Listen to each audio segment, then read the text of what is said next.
Hello everyone, I am Sali Abdul Rauf and ഞാനൊരു സൈക്കോളജിസ്റ്റാണ്. ഞാനൊരു ബേബി ഗേളിൻ്റെ മദറുമാണ്.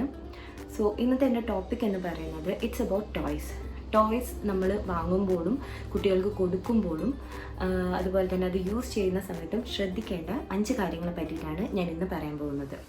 ഞാൻ പറയാൻ പോകുന്ന 5 കാര്യങ്ങൾ എന്ന് പറയുന്നതും വളരെ സിമ്പിൾ, നമുക്കെല്ലാവർക്കും അറിയുന്നതും എന്നാൽ പോലും നമ്മൾ പലപ്പോഴും ശ്രദ്ധിക്കാതെ പോകുന്നതായിട്ടുള്ള കാര്യങ്ങളാണ്. So let's get into the video.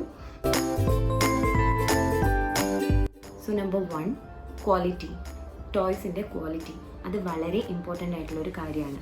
കാരണം എന്താണെന്ന് വെച്ച് കഴിഞ്ഞാൽ ഇപ്പോൾ പല ടോയ്സും പ്ലാസ്റ്റിക് കൊണ്ട് ഉണ്ടാക്കിയിട്ടുള്ളതാണ് വരുന്നത്.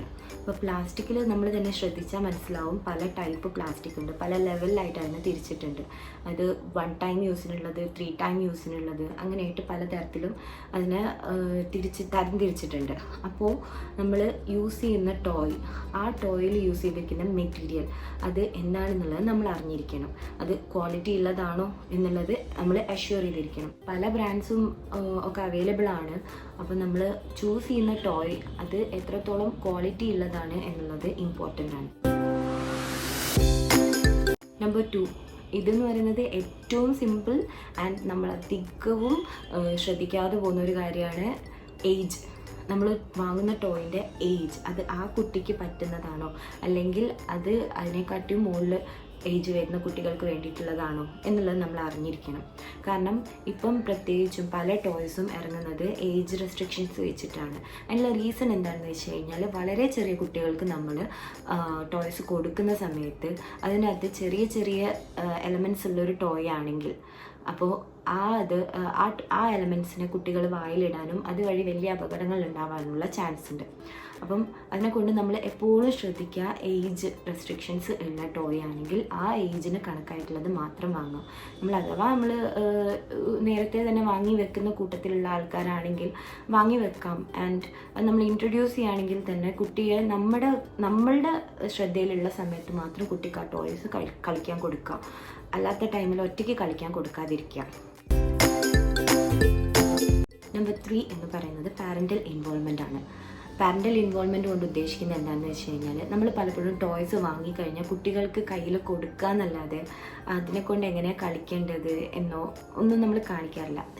ഈവൻ നമ്മൾ വലിയ ആൾക്കാരാണെങ്കിൽ പോലും നമുക്ക് എന്തെങ്കിലും ഒരു പുതിയ കാര്യം നമ്മളെ കയ്യിലേക്ക് വരുന്ന സമയത്ത് നമുക്ക് അതിനൊരു ഡെമോ വേണ്ടി വരും. ഫോർ എക്സാമ്പിൾ, നമ്മൾ വാഷിംഗ് മെഷീൻ വാങ്ങുകയാണെന്ന് വെച്ചോ, അപ്പോൾ നമ്മൾ വാഷിംഗ് മെഷീനിൽ നമ്മളൊരു ഡെമോ എന്ത് തന്നെയായാലും വേണം എന്ന് പറയും. കാരണം എന്താ, നമുക്കത് മനസ്സിലാവാൻ വേണ്ടിയിട്ട്, അതിൻ്റെ യൂസ് എങ്ങനെയാണത് യൂസ് ചെയ്യേണ്ടത് എന്നുള്ളത് മനസ്സിലാവാൻ വേണ്ടിയിട്ട്. അതേപോലെ തന്നെ കുട്ടികൾക്കും നമ്മൾ ടോയ്സ് കൂടെ കളിച്ച് കാണിച്ചു കൊടുക്കുക.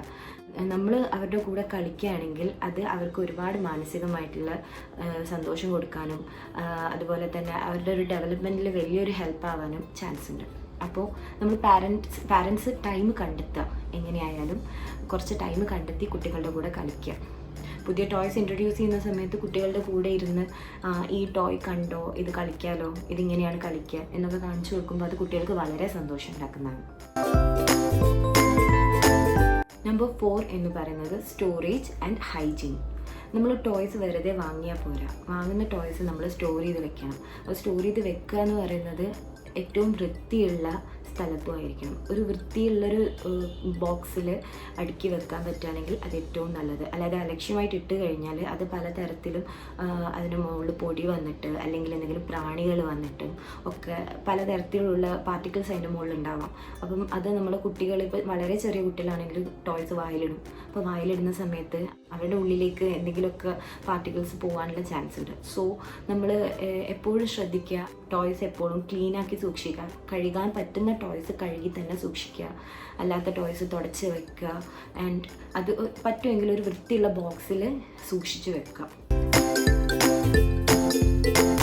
ഇനി ടിപ്പ് നമ്പർ 5 എന്ന് പറയുന്നത്, നമ്മൾ കുട്ടികൾക്ക് ടോയ്സ് കൊടുക്കുന്ന സമയത്ത് പലപ്പോഴും ഉണ്ടാകുന്നൊരു കാര്യമാണ്, അവർ 1-2 ദിവസം അതിൻ്റെ കൂടെ കളിച്ച് പിന്നെ അതങ്ങ് വിടും.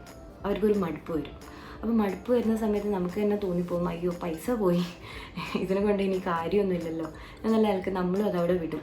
പക്ഷേ നമ്മൾ അങ്ങനെ വിടരുത്. പകരം നമ്മൾ ചെയ്യേണ്ട കാര്യം എന്താണെന്ന് വെച്ച് കഴിഞ്ഞാൽ കുട്ടിക്ക് ആ ഒരു ഇൻട്രസ്റ്റ് പോയി എന്ന് കണ്ടു കഴിഞ്ഞാൽ ആ ടോയ് കുട്ടിയുടെ കണ്ണിൽ നിന്ന് മാറ്റി വെക്കാം. പറ്റുമെങ്കിൽ ഒരു മാക്സിമം ഒരു 1 മന്ത് ഗ്യാപ്പ് കൊടുക്കുക. 1 മന്ത് വേണമെന്നില്ല, ഒരു 1 വീക്ക് or 2 വീക്സ് ഒക്കെ കഴിഞ്ഞിട്ടൊക്കെ കുട്ടിക്ക് കൊടുക്കാം. അപ്പം അവർക്ക് വീണ്ടും ഒരു ഇൻട്രസ്റ്റ് വരും ഈ ടോയ്സിൻ്റെ കൂടെ കളിക്കാൻ വേണ്ടിയിട്ട്. എൻ്റെ അമ്മയിൽ എണീറ്റു. അമ്മയിൽ ഉറങ്ങുമ്പോഴായിരുന്നു ഞാൻ വീഡിയോ എടുത്തുകൊണ്ടിരുന്നത്. സോ എനിക്ക് പറയാനുള്ള 5 കാര്യങ്ങൾ ഞാൻ പറഞ്ഞിട്ടുണ്ട്. ആൻഡ് എനിക്ക് തോന്നുന്നു ഇതെല്ലാവർക്കും ഓൾറെഡി അറിയുന്ന കാര്യങ്ങൾ തന്നെയാണ്. എന്നാലും ഈ ഒരു വീഡിയോ റിമൈൻഡർ ആക്കി എടുക്കാം. And thank you so much for watching.